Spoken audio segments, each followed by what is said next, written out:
An amazing place to encounter new and old world monkeys is South Africa. Specifically in Monkeyland, the world's first free-roaming multi-species primate sanctuary.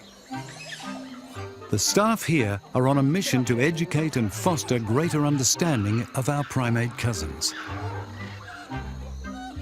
The animals are not caged, so looking for them is all part of the adventure.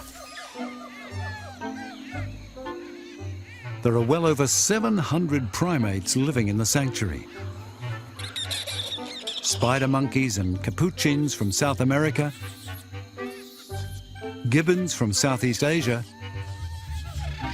lemurs from Madagascar. Indeed, it's the United Nations of primates. These species would never encounter one another in the wild, but somehow they all seem to get along.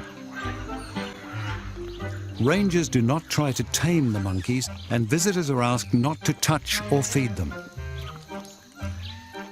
Many inmates have been rescued from captive situations. They may have been mistreated as pets or experimented on in laboratories.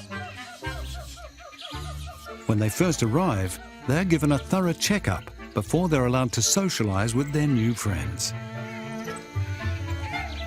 Initially, a new resident will be placed in a cage for their own protection, allowing the other animals to get used to them and vice versa.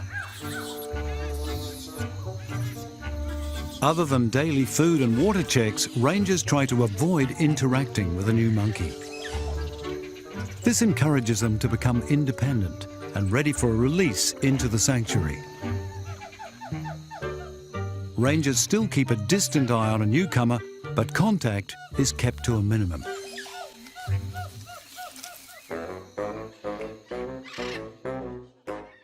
One of the most distinctive Monkeyland residents is the male proboscis monkey from Borneo.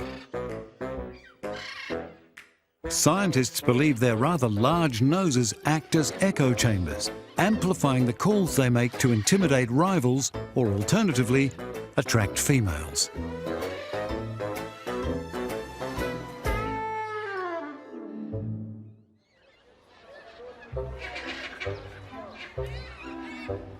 The crowd favourite here and in many primate exhibits around the world are the ring-tailed lemurs from the African island of Madagascar.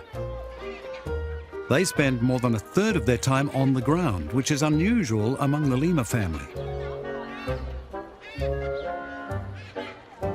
Often striking a very yoga-like pose as they take in warmth from the sun.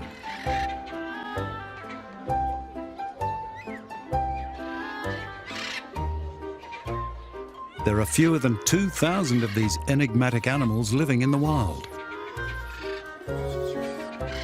But they breed well in captivity, so their populations in zoos around the world are thriving. Their trademark tails are longer than their bodies, with 12 or 13 white rings and 13 or 14 black rings.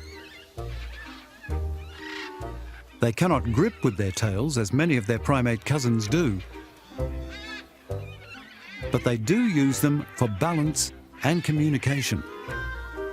Females are dominant and assertive and will enforce their status through biting and lunging or rearing up on their back legs. But clearly, there's little need for that here at the Monkey UN.